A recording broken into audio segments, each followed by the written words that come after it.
Well, welcome everybody to the Birdland Media Works podcast, where we feature authors, artists, entrepreneurs, providing insight about what it takes to succeed in their industry. And today I'm excited because I'm joined by a very good friend and colleague, Cindy Readnower of Skinny Leopard Media. Cindy, thank you for joining me today. You're welcome. So I want to give some people who are looking to publish a book a little guidance. And Okay. a lot of times, I'm sure you've had this as well, people come to me and say, okay, you've written some books, and in the coaching that I'm doing, how do I do it? So it can be overwhelming. And in other podcasts, I'd like us to talk about the actual writing process, because you and I both coach writers, and the marketing aspects of what to do once the book is done. But today, I'd really like to hone in on the actual publishing itself, because I think that's what scares people the most. Okay. So can you start off by talking a little bit about what you do in indie publishing versus what people think of in traditional publishing? What's the difference? Well, traditional publishing has changed so much since Amazon came on board. 80% of books purchased now are purchased through Amazon. They have a huge lion's share of the market. Now, if you publish traditionally, you can still buy it on Amazon, but independent publishers and authors can now put their books on Amazon, which is such a huge change in the industry over the last 10 years. And because of that, traditional publishers have been having some difficulties, and some of them have gone out of business. Even textbook publishers have gone out of business. And so for the great majority of people, I would say it's looking at independent publishing, because unless you have some type of fame or incredible credentials or a story that like you survived death on Mount Everest or something like that. I could make up a story like that if you think it won't be true. Yeah. So you have to have something that is going to be worth their while.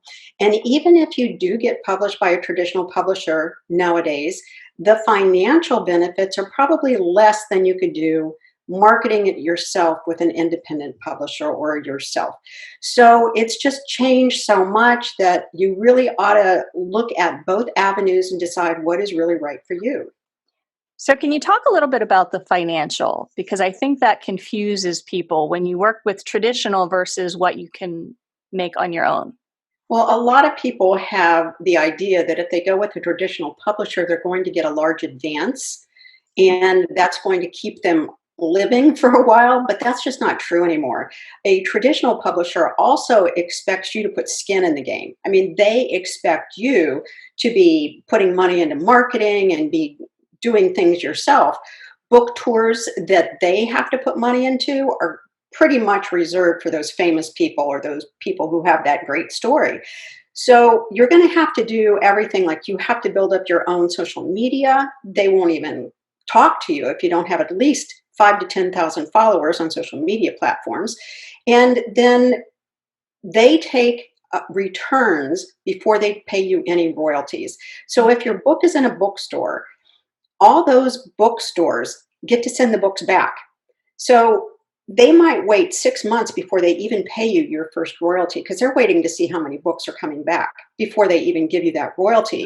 And that royalty might be, after all the discounts of that book. So you might get maybe 5% royalty, if that.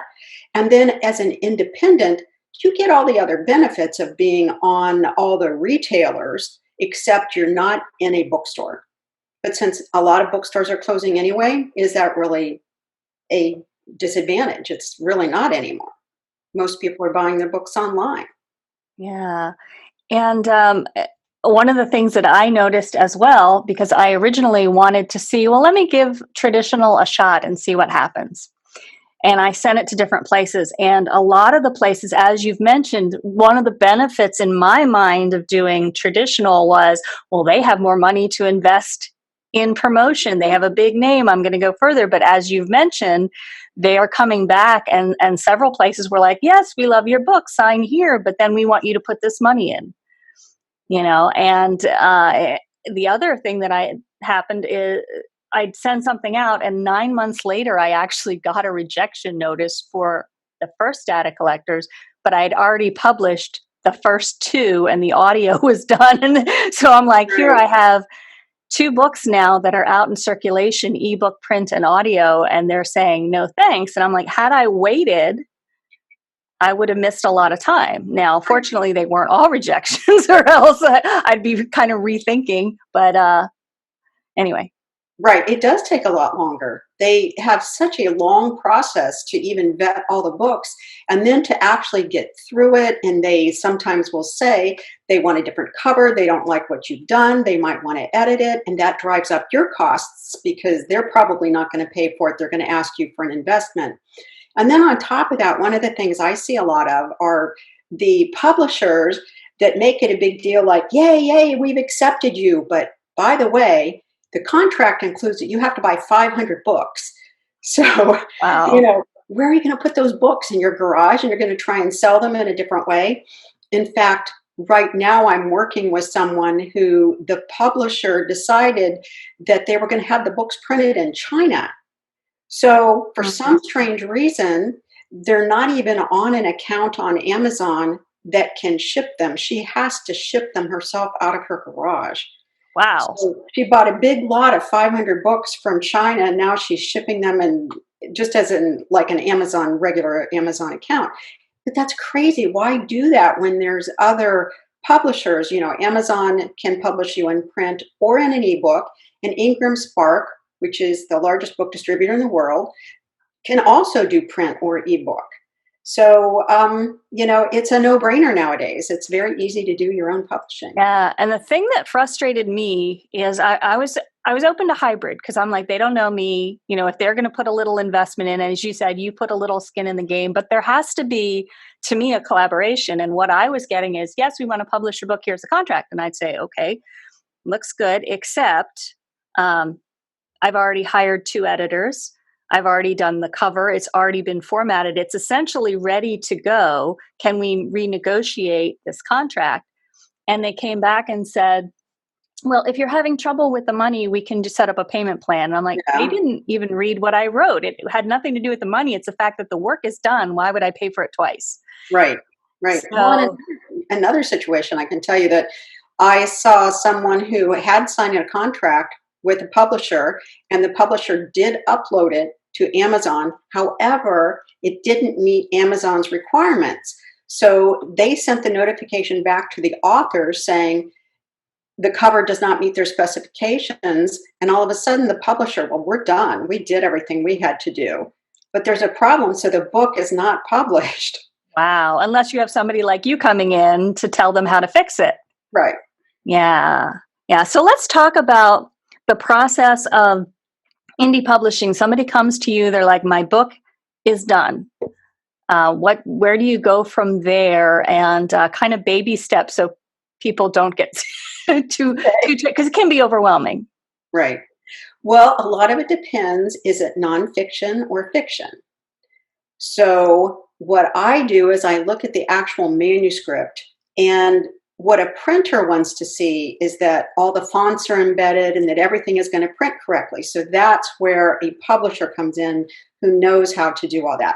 And so when you look at the manuscript, you're looking for spacing, margins, headings, graphics. Do you want something fancy? Do you want drop capitals for the first letter of every chapter? Do you want every chapter to start on the right side of the page? Do you have sections? Do you have a cute little curly cue that you want between section breaks? It's all those things to make it a complete, visually appealing manuscript, not just get the words out. Mm. Then you've got to decide too on copyrights. You need an ISBN number. You need a Library of Congress number. And all those things are considerations that somebody who has been doing this will know exactly where to go, how to get it, and make it easier for you. All right. So if somebody's there with their head spinning, like, I don't know how to do that, they call you and you do that. In fact, that was one of the things when you told me about flourishes and do you want the first letter to look like this at the beginning of a chapter? I'm like, we can do that? And I didn't know what would look good. So that's where you also come in from the artistic standpoint. you know, I don't know. And so you graciously sent me, here are some flourishes, here are some options, just visually what looks good. And I can say, I like that, that, that. And then you did it, Hmm. which is to me magical, because if I had to do it, it wouldn't have happened. Hmm.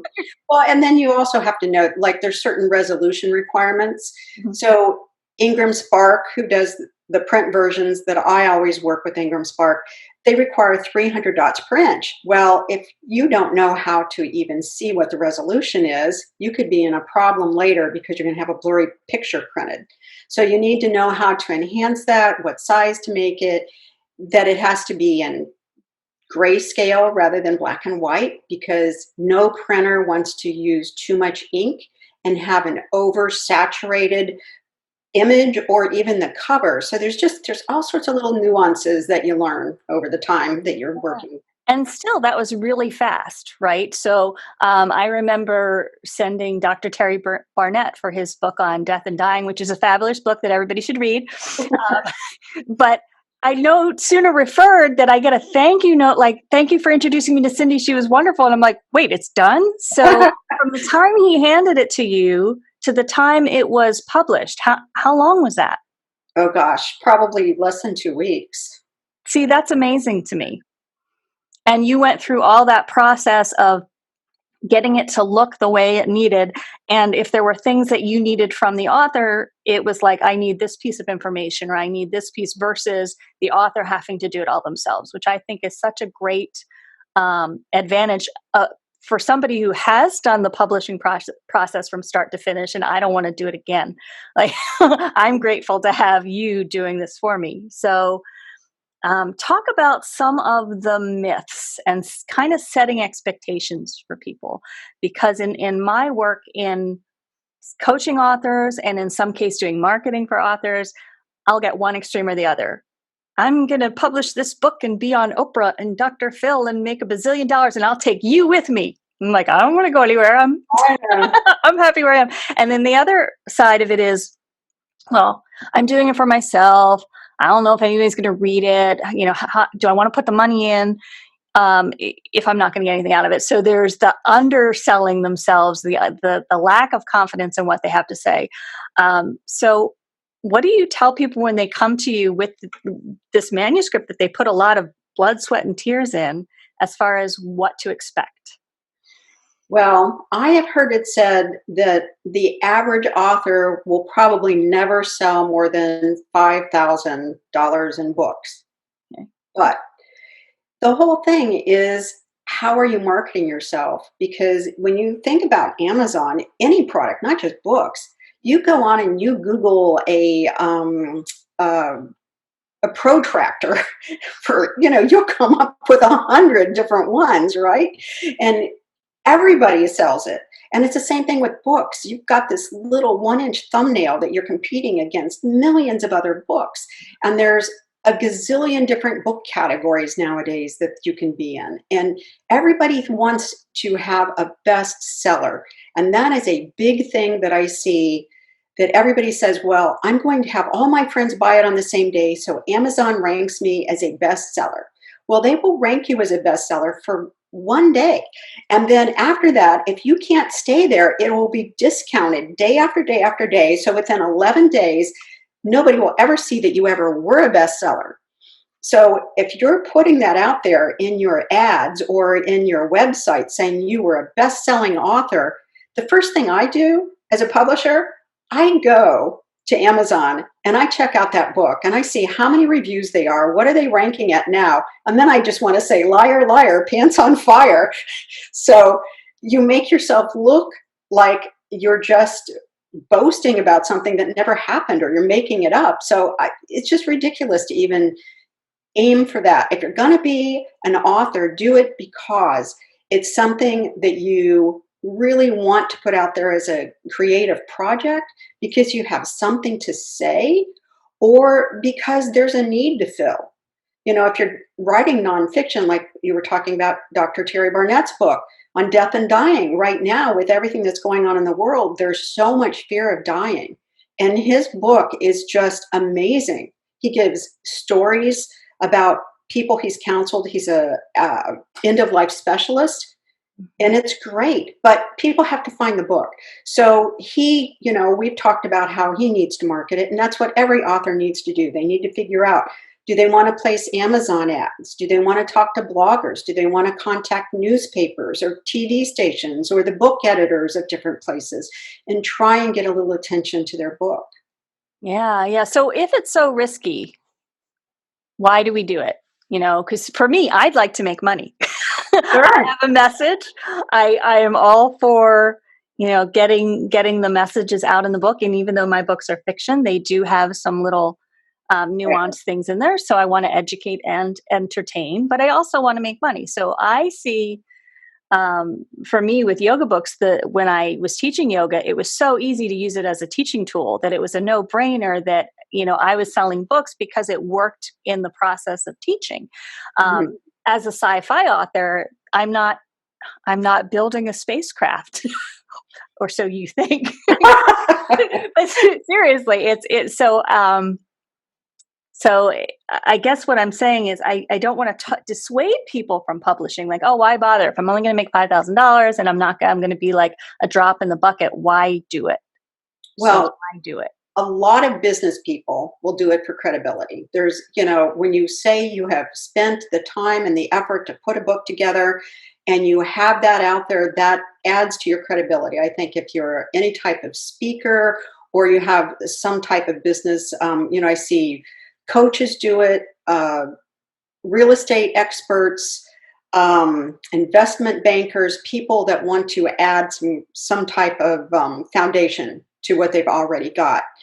And then the other thing too is that, the expense to actually do this, other than to hire somebody to actually format your book and get it uploaded for you, there's not a lot of expense. So Amazon doesn't charge you anything to have a book account, and Ingram Spark will only charge you $50 to upload your files. And then you're on Amazon, Barnes and Noble, and every other reseller online. Yeah. So your investment could kind of be what works with your budget. So in my case, I was big, particularly with the first book, on having an editor and a proofer. And I definitely think somebody should not try to self-edit. Like, I went through the final proofs after somebody else had looked at it, and I was making little tiny tweaks because that's just my personality. but I would encourage people to invest in a good editor, at least one. I prefer two. So, but if people don't have the budget for two, just having someone, even somebody they trust with editing skills, something, Absolutely. coming to you, having it formatted. And then the marketing really depends on the budget. Some authors can drop $1,000 to $10,000 a month. Some others might say, okay, I have a few $100s to put in here. So when we get to the marketing on a separate call, Cindy, you can work with people and help them figure out with their budget what they can do. Right. So by the way, okay, you said you check their reviews to see if they're full of it. I have 33 reviews so far. Awesome. From That's September. awesome. Yeah. That's good. That's very good. Okay. And if you haven't reviewed The Data Collectors, there will be a link at the bottom of this. Please read book 1 and 2, either on audio or ebook or print. Sorry, shameless plug. And I'd really love a review. And reviews are great because they really do tell you that what people are thinking about it. And you see a lot of people that can't get beyond, 5 or 6, and then they stop working for it. They stop trying to get those reviews. Yeah. And when you do that, you kind of look like the book has lost its energy, that it's just languishing there. That's a really good point. To me, I'm in this for the long haul. I'm writing the 3rd book, and I've been so much in production phase, and I know that the marketing phase is going to take a long time. But I'm prepared to stick with it for 3 years, for 5 years, for 10 years, because that's also a big thing. I see so many people give up within the first year, like, oh, if it's not successful now, it won't be later. And here you and I have just are updating the Acting Out Yoga books from 10 years ago, refreshing them, and they have new life. So I don't think people should give up. And one of the things, as a sidebar, that you and I are going to be working on, surprise, um, is that I want to, well, some of this is not a surprise to you. I want to pitch it to the streaming services because now I have a sci-fi trilogy that's start to finish done. I want to pitch it to cartoons, to comic books. To Mhm. me, I think there's life for this story in different places. So it behooves people to kind of expand how they can use their book and what they can Right, do with it. Uh, right. Well, audio, and you have such a beautiful voice, and you've recorded for other people, not just yourself. And so, audiobooks, and then Tailflick is a site where you can actually put your manuscript out there for producers to come look at it. And they run contests each year, but you do have to spend some money to be able to have it on their site. Yeah, but again, it doesn't have to be all tomorrow, too. Right, I would think, and you can agree. I don't know if you agree or disagree, but I feel like if you're going to do it, be willing to do it for the long haul, not just for a year, to be able to right. stick with it. And I was fortunate; I worked with Graham Mack, who we're interviewing actually next week to talk about narration and character voices, which was super Mm, fun yeah. because our second book is a multicast audio because it's female and male voices with different characters. So which is somewhat unique in the audio world. So that's Mhm. pretty cool. But Well, I think that is such a cool concept that I think that is probably going to be on the uptake. That you'll see more of these audiobooks more like a play rather than like just somebody reading it. yeah, I think there's a lot of market for that. it was so fun and figuring out like what you can do with a book. So I agree with that. Um, so let's talk. And I've got some horror stories. Well, one horror story, but what do people need to be careful of when working with an indie publisher? I did mention the contract, but what are some other things? So obviously, I want them to hire you because you're wonderful to work with, reasonably priced, and so knowledgeable and so easygoing that I mean, it's a joy working with you. But if somebody is just kind of scouting around and saying, "Well, let me look at Skinny Leopard versus some of these other people," what should they be careful about? Well, I think one of the thing is, do you get your files back? Do you get the originals back? Do you get to keep them? Because 3 years from now, if you do need to do something, make a change, or I find that a lot of first time authors, they will have it all, even if they had it edited, they will have it all set. They'll get it uploaded and then they'll say, oops, I found a few little errors. Let's redo that. Well, you need to have those files. If your original excuse me, publisher is no longer there, you need to have somebody else be able to go back and open those files.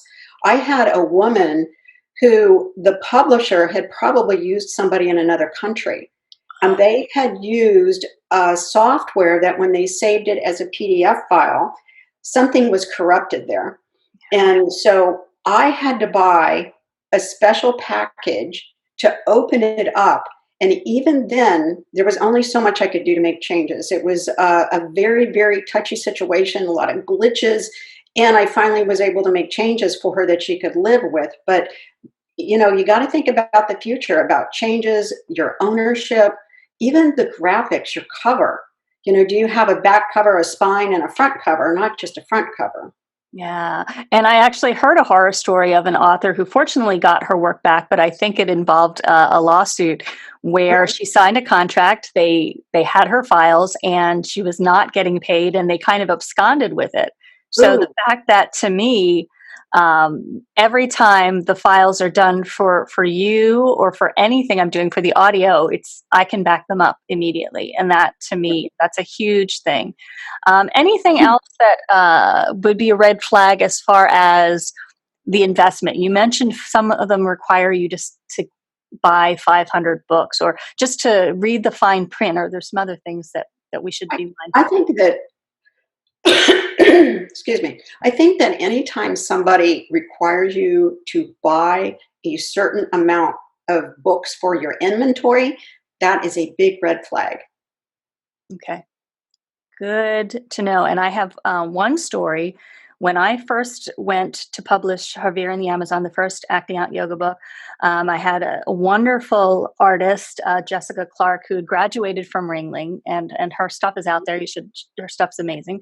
Um, I was working with an indie publisher, and they went belly up after I had already invested money in the production. Mm. But I had signed a contract with her to finish the book. So my choice became, do we cancel the contract and I just don't finish my book, but we'd already invested time and money, or do I hire someone else, which I didn't have the money or the trust to do that at that time, or do it myself. And after having done it myself, it was very painful. I probably made lots of mistakes that if I had a Cindy Readnower, I would not have made. But I'm glad, because the value to me, at least, is when working with you, I know what it takes, what you're doing, and how the every, it's not that people can't figure it out, but the process is so nuanced that, do you want to, when you could be spending your time writing and doing some other marketing things? And for you, I think it's a joy. For me, it was a chore. Mhm. Well, the other thing too is that, you should always, always, always get a proof copy. One copy at least in print before you place any orders. And I see people getting so excited that their book is done that they order like 500. And I was just working with a publisher the other day that they uploaded the wrong file to this woman's printer. And now she had 500 books she said was incorrect. So they had to redo it. And that's, that's just so wrong. Yeah.